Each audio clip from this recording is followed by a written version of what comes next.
Hi all, this is for seminar 2, so we're on the Thursday. So in this session, there are 3 sessions, but obviously have breaks in these. So we've got the online safety project with Palmerston Primary. We're going to start this first, but encourage them to carry this on Friday in their groups online. Again, with the great digital debate, we're going to start this in the session. At the end of it, they should have loads of research then, and they could use to write their blog. So really encourage them to get involved with this. And then the last one, the blog surgery, is usually about 30 minutes. I mean, some groups will need loads of help with this. Some won't need as long as 30 minutes. They might just need to have a look at a blog and then they'll be fine. So we've got 3 hours. Within those 3 hours, obviously we need breaks. We'll probably spend most of the time on the Palmerston Primary and then the digital debate we've got here. Okay, so starting off, again, really practical session.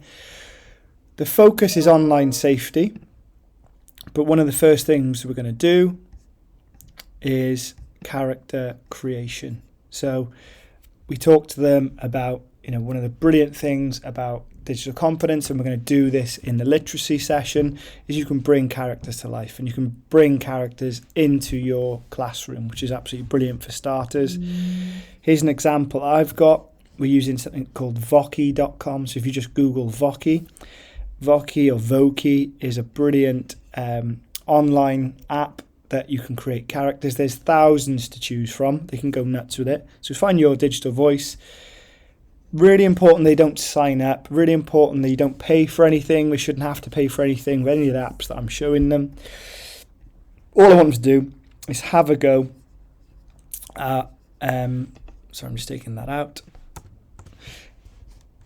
Just get them to introduce themselves and get them to just have a go at creating a character, and they'll have fun then showing each other. So they can do that on their laptops, they can do that on iPads, they can do that on whichever devices they want. They can do it on their phones as well. They usually have a bit of fun doing that. There's some steps there of how you use it. Again, get them to reflect after all the apps, to get them to think about how could this software be used in primary education. And we're going to be using Voki later on today. Also get them to have a look at apps. So they might choose, and this is the part where they get to think about digital competence. So get them to get out of their comfort zone. If they've used TikTok before, if they've used any of these apps before, encourage them not to use those. Chatterpix, Telegami, Morpho, they're all on the iPads, the uni iPads. Chatterpix is absolutely brilliant. I've got a guide there you could use. I love using FMM, which is Funny Movie Maker. Again, you can watch that guide there. But again, it's trying to encourage them. As a teacher, you constantly having to think of new introductions to lessons, new ways to introduce topics. So this is just a nod to that. So they just make a they can make a little character. They're going to be making these for online guides. So this is just their exam. This is just their time to play with these. So online safety, again, I've done a lecture on this just to get them to start to think about e-safety. This is an Estin, this is from an Estin case study. This was something that from the Estin case study you could ask them about. So obviously one of the things you'd have to do is report this to safeguarding. You could talk about, some of the struggles that a lot of schools have is that with technology now, there's that blurring lines between what was usually dealt with in personal time, but also now has to be dealt with within school time. So in terms of advice, get their opinions, get their ideas. But again, really important that with this case study, what the teacher did was they raised this to the safeguarding officer who was the head teacher. But they also did an assembly, and they did a series of lessons about e-safety and about online safety, which was really important. But again, it's just getting to start to think about. You talk to them about responsibility, which I did in the lecture. It's really important that we as teachers and role models teach them about staying safe on devices. A lot of children now unfortunately are left on their own when they're online, and they can navigate whatever. They can get onto things like Snapchat, they can get onto things like TikTok without having to prove their age. So I personally argue, and I know there's a lot of academics who agree, that it's our role to teach them, because they are going online in droves. It's really important that we teach them how they have an idea of how they can use online safety and how they use these devices properly. You can talk to them about the 4 purposes, which links really well.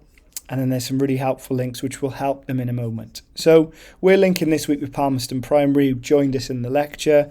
Palmerston Primary, I've done a video there, so you can play the video. And what they basically want is they've had a few issues with online safety. They're digital ambassadors. They're going to create a guide for the younger children.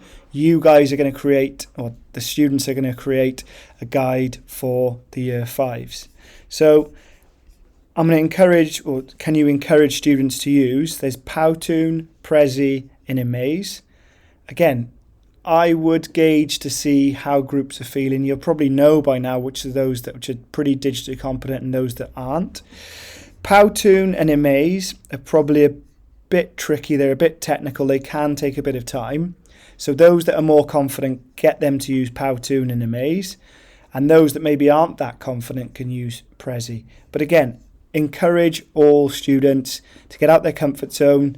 This is probably a new software for them to use. It is going to be clunky. It is going to take a bit of getting used to. They will need to sign up to these accounts. So I get one person in the group, or all of them, to create an account and then to use that.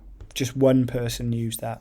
So I've said in groups of about 4 or 5, depending on, obviously with COVID and them turning around and things, if they want to do it in smaller groups, they can.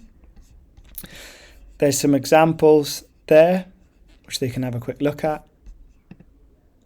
It's really important. They're free. They should not be paying for anything. So get them to go into groups. Get them to sign up to these accounts. Then, once you know what the groups are, you need to split these topics amongst the groups. So one group will do cyberbullying. So that they'll do a guide for the year 5s about aggressive online behaviour across a range of platforms, talk about bullying them itself. The second focus is about staying safe whilst gaming. So things like pop-ups, bank details, speaking to strangers, illegal downloading, copyright. Again, there's loads of information online which will help you to do this. The third one then is digital footprints. Now again, I've done a lecture on this. They could use information from the lecture, but helping children to understand that any activity online will leave a digital footprint, how they can manage their digital footprints, and there's some really good guides that they can use online to do a bit of research before they create their guides. So what to include in their guide. Some practical tips. Again, use age-appropriate language. Obviously, this is for year 5s, it's not for adults. Include pictures, videos, use apps, digital competence. Go off and use other apps, save it to your YouTube channel, drop it in. So this should be a real multimedia hub that is fun for children to engage with. You must include a Voki, as I said here, to introduce your guide. So some people last year did a brilliant job of, they had a character throughout the presentation on each of the slides on Voki, which would say and speak to the children, which was really good. Again, engage with the DCF. Think about the year 5 strand and think about what needs to be met within these 3 areas of focus. So the groups will have an area of focus each. You'll give them to the groups. You might have 2 groups doing cyberbullying, 2 groups doing staying safe, and 2 groups doing digital footprints. That's absolutely fine. So they're going to have about an hour for this. If groups really get into it, you could spend a bit longer and take a little bit less time on the blog surgery. That's fine. Not all groups will get into it, so gauge that to your group. You could talk to them at the end about a suggested blog post. So one of the blog posts for digital competence is reflect and discuss the meaning and parameters of e-safety, so they could do that. Talk to them about the Hole in the Wall project. There is not that you have to talk to them about the project, but just say that they need to watch this week, which links to the lecture.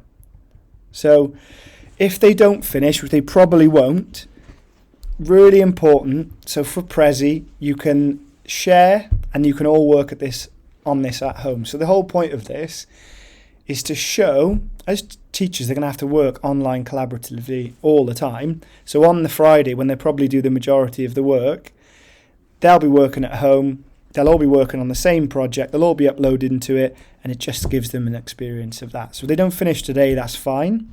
They then need to share their project, which will be,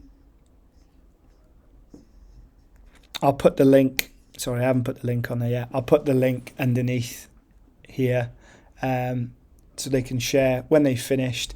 And then learners from Palmerston Primary can then give them some feedback, which is the whole point of the project.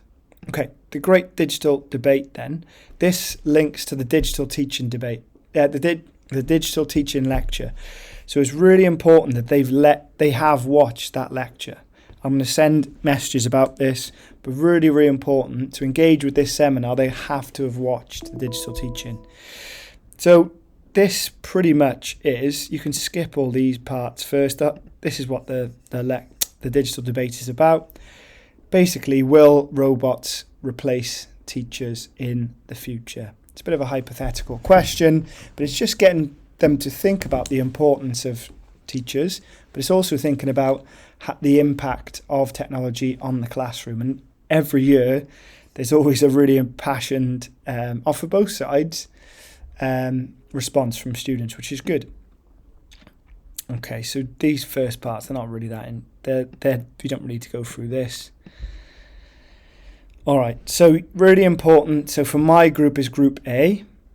So Group A will be using these slides. Group B will be using these slides. Please make sure you use the right group, because otherwise this is going to mess up the next part. So, if you're Group D, you've all got different slides. Now, the whole point of the digital debate, again, is to encourage students to use an online shared document, because for some of them, they may not have done this.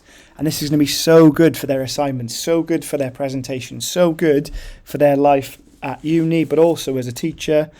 So they may not have used this before. So I'm using Google. So this will take you through to a shared document for Google. They've all got access to this. So they will all need to click that link. They'll all need to have opened this presentation. All right. So the Great Digital Debate. Will teachers be replaced by robots? So you're going to need to split your class in half.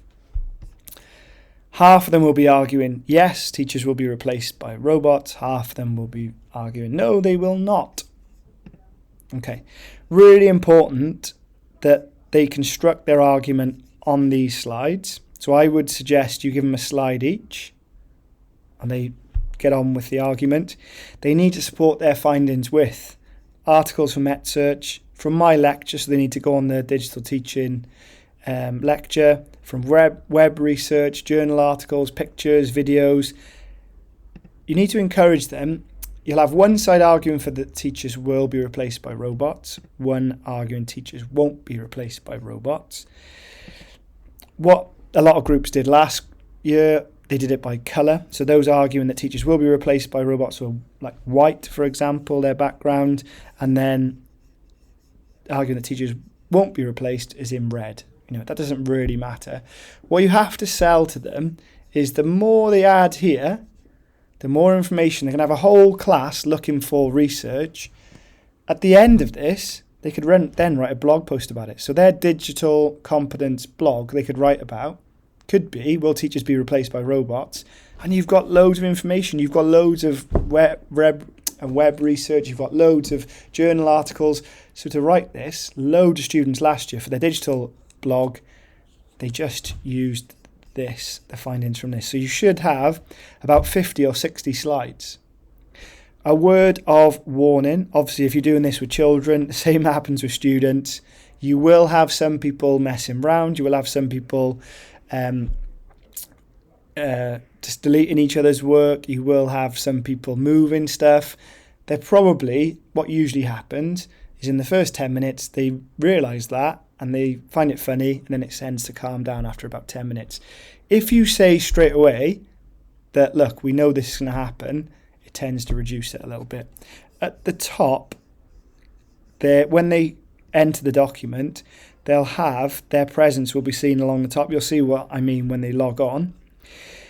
Again, if they've got a Google account, it would be really good if they could log in before they enter the document, because then you can see who's doing what. And again, if I was doing this with children, I would definitely get them to log in, because as the administrator, you can go back and see who's done what. So you could tell naughty Nick has just deleted everyone's slides.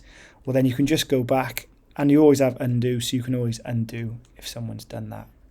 But, that's the very nature of this session. Hopefully things go wrong because they're going to learn from it. But spend about 35 minutes on them doing the research, and then so they can stay in their seats, they can be doing this on their laptops, on the iPads.